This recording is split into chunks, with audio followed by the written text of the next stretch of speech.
Entrevista al arquitecto Américo Failache.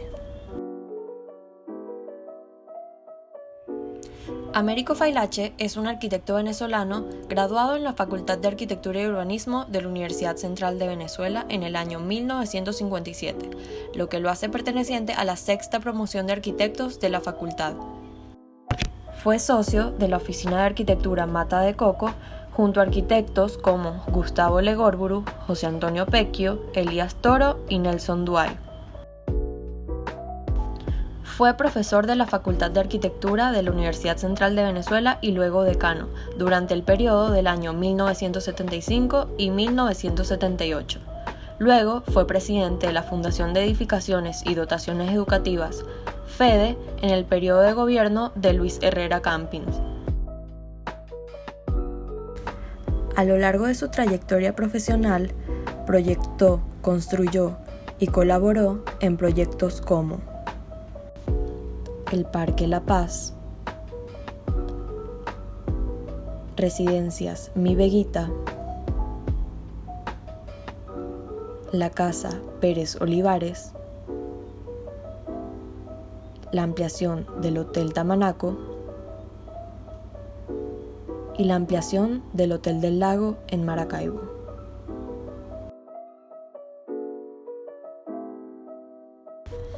A sus 93 años, Américo Failache nos hace un recorrido a través de la entrevista de toda su trayectoria profesional y experiencias de vida. En un principio, Américo Failache nos hace un breve recorrido a través de su experiencia en el grupo Mata de Coco y la Sociedad Venezolana de Arquitectos. Que nosotros teníamos un grupo, como se trata de mi currículum, ¿no? Hablar de esta parte, ¿no? Nosotros tuvimos una oficina de arquitectura en Mata de Coco, se llamaba el grupo Mata de Coco, ¿no? Pero cada quien podía hacer su proyecto. Y en algún momento, por la calidad o cantidad, se unían, ¿no?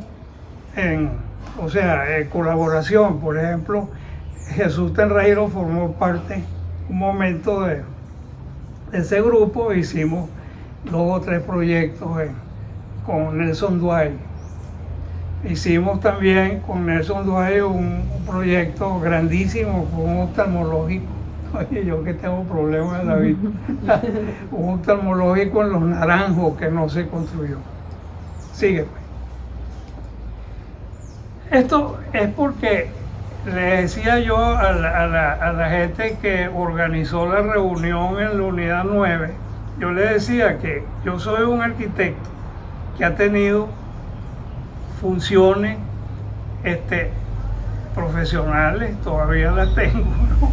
He hecho proyectos, ¿no? Y también me metieron en el mundo gremial, ¿no? Y finalmente me pusieron en el mundo docente, ¿ok? Bueno, donde terminé que nadie se lo creía, ¿no? Esto que ustedes ven aquí, el otro día le hicieron un reportaje en un material que produce Enrique Vera, la Fundación Arquitectura y Ciudad, ¿no? Que sale todos los domingos. Y le hice un reportaje a eso. Desgraciadamente no nombran a Guido Bermúdez. Es la primera revista de la Sociedad Venezolana de Arquitectos, antes de colegio. Gremialmente había una sociedad que era por ley adscrita al Colegio de Niego. Nosotros no teníamos libertad colegial, ¿no? Yo lamento mucho que haya creado el Colegio de Arquitectos. Esa sociedad de esos arquitectos era genial, ¿no? Entonces, esta es la revista número 1 de lo que hoy es la revista del Colegio de Arquitectos, ¿no? Y yo era secretario de la Junta Directiva, ¿no? Esto que te estoy diciendo, pues, que uno se mete también en el mundo gremial y así como la arquitectura es importante, la promoción de ella es también importantísima, ¿no? Pero Guido Bermúdez, el gran arquitecto y gran arquitecto del Banco Obrero, fue decano de la facultad después que yo, poco después que yo, aunque es de la primera promoción. Pero Guido era uno de los mejores arquitectos que ha tenido el país, ¿no? Entonces él se preocupaba mucho por esa parte de la promoción de la arquitectura, y entonces creó esa revista él principalmente, ¿no? Yo como secretario. ¿Qué pasó? Ajá. Esto que ustedes ven aquí es la razón de ser de la Sociedad Venezolana de Arquitectos. Tú que eres además de historiadora, mira quiénes están ahí. Yo estoy de este lado de la mesa, ¿no? Ahí está Villanueva, Tomás Sanabria, Galia, y esos viejitos, el viejo Guinán, ¿no? El viejo Guinán, que bueno, ustedes no, imagínate tú. Háblanos de alguna experiencia como estudiante que te haya marcado. Entonces, los estudiantes de arquitectura de mi curso, que era exactamente el de ustedes hoy día, resultó que teníamos una serie de preguntas, entre ellas Gustavo Legórbulo dejó escrito algo que es muy bello. Dice, los profesores de nosotros, nos enseñan, pero ellos aprenden de nosotros. Y la otra pregunta que se hacía era la siguiente: ¿de dónde viene nuestra formación? ¿Hacia dónde va? ¿Cuáles son los elementos que la hacen bien o buena o mala, ¿no? Entonces, cuando nosotros pasamos al tercer año de arquitectura, estábamos tocados por el cierre de la universidad, que fue cuando Pérez Jiménez cerró la universidad por más de 2 años, pero como el director y creador de la escuela, Billy Oso, ¿no? Usted tiene que recordar ese nombre porque ustedes estudian por parte de Billy Oso, ¿no? Abrió la escuela de arquitectura porque el razonamiento que hacían nuestros mayores era que no había otro sitio donde estudiar arquitectura en Venezuela. Entonces, muchos de ellos se cambiaron a la Escuela de Ingeniería de Mérida y otros se fueron al exterior, especialmente a Perú, que tenía una magnífica escuela de arquitectura en ese tiempo. Entonces, entre ellos Bernardo Borges, que hay que recordarlo como un gran arquitecto. Entonces, ¿qué ocurrió? Esas preguntas de Gustavo y de nuestro curso, que cuando nos reincorporamos éramos poquitos, éramos mínimos, ¿no? Un curso muy pequeño que arrastró a los que venían de atrás, ¿no? Y se incorporaron a nosotros, pero simplemente era muy chiquitos, ¿no? Nos conocíamos todos y teníamos las mismas inquietudes, ¿no? De esa pregunta del Legórbulo, ¿no? Entonces, se nos ocurrió un viaje yo no lo quiero llamar investigación, sino un viaje de recoger los materiales que nos íbamos a encontrar en nuestro camino de Caracas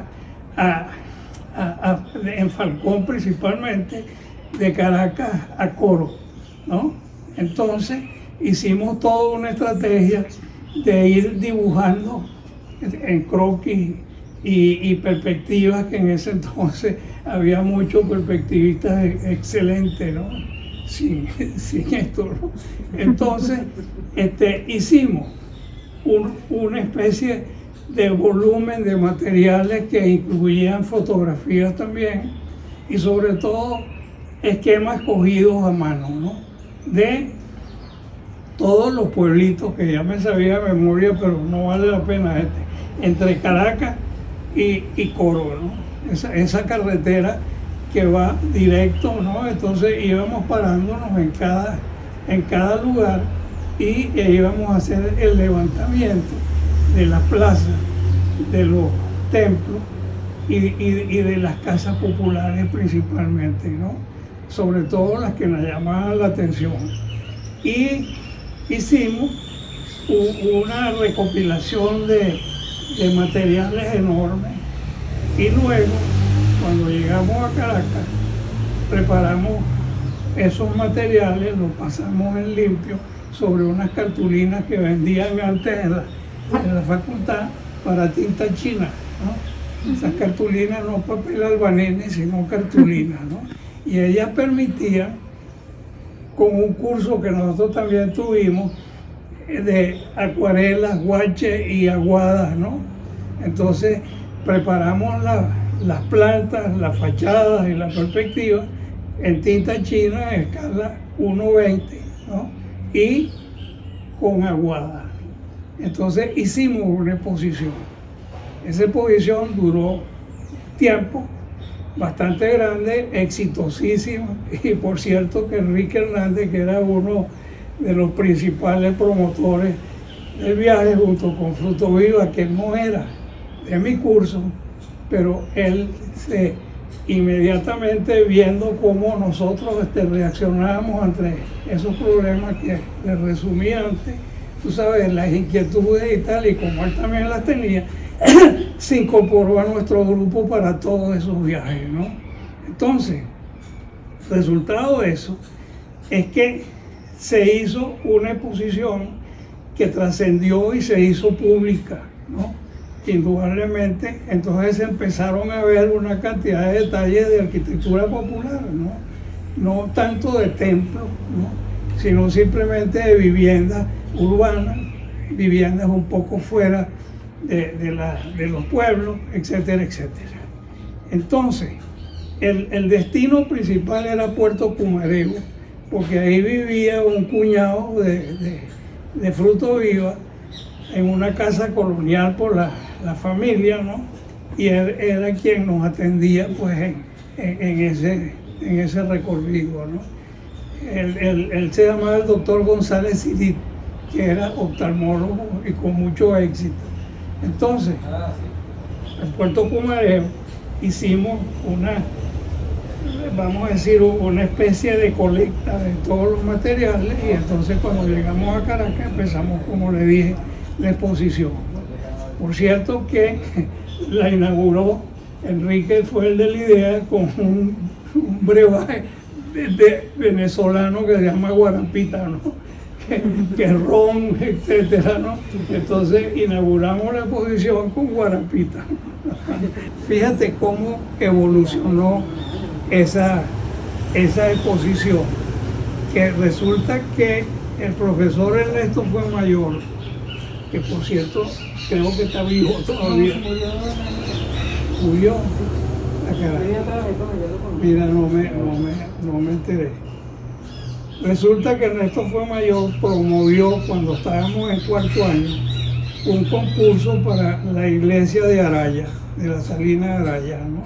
Entonces, claro, esa exposición hecha por nosotros, y que no había un diseño arquitectónico, sino la presentación de materiales, que ya era una influencia, ¿no? Indudablemente. Entonces, la gente que vio eso, y con el profesor Fuenmayor, hicieron un concurso de la capilla de Araya. O sea, échale ahí. Para el curso de cuarto año de nosotros, no un concurso público, ¿no? Entonces, el éxito fue tanto, en el momento que se hizo ese concurso, visitó Venezuela por razones de un proyecto que estaba haciendo por una empresa privada, que se llama el Museo de Arte Moderno de Caracas, ¿no? Ahí en Bellomonte, que era una pirámide invertida. Ese es Niemeyer, ¿no? Entonces vino, se hizo muy colega de nosotros, ¿no? De ese curso de cuarto año. Yo recuerdo clarito que en una de sus conversaciones agarró la maquetica esa, ¿no? Que era una maquetica de este tamaño, y la miró exactamente con mucho interés. Y entonces, si ustedes ven y lo buscan en Google, como cualquiera, la iglesia, la capilla del Palacio Presidencial de la capital de Brasilia, ¿no? Es decir, ellos tienen un espacio enorme cubierto y termina en la capilla. Esa es la capilla del Palacio Presidencial, ¿no? Tiene exactamente el mismo esquema. Entonces, ¿qué ocurrió después? Fíjense, el jurado de esa capillita chiquitica en una salina, donde estuvimos por un largo tiempo recogiendo todo materiales, viviendo en la casa de la gerencia de la salina que nos dio vía libre, ¿no? Pero ahí nos instalamos. Entonces, el jurado estuvo compuesto por unas personalidades increíbles, ¿no? Tú dices, esto parece el jurado, por ejemplo, del Palacio de Versalles, ¿no? Estaba Polito Martínez Olavarría, ¿no? Diego Carbonell, un ingeniero cuyo apellido no recuerdo, pero el ingeniero era el proyectista de todas las obras de ingeniería de la salina, ¿no? Y Ernesto Fuenmayor, por supuesto, y Oscar Carlos. Entonces, resulta que tú dices, pero bueno, ¿qué relación tiene por qué este jurado en un momento de un acto enteramente escolar, por la trascendencia que tenía la Escuela de Arquitectura en la calle? ¿Qué arquitecto de las nuevas generaciones le resulta interesante? Mira, Domingo Acosta. Sí. Mi papá fue jurado. Y el hermano Miguel. Miguel, los admiro muchísimo, ¿no?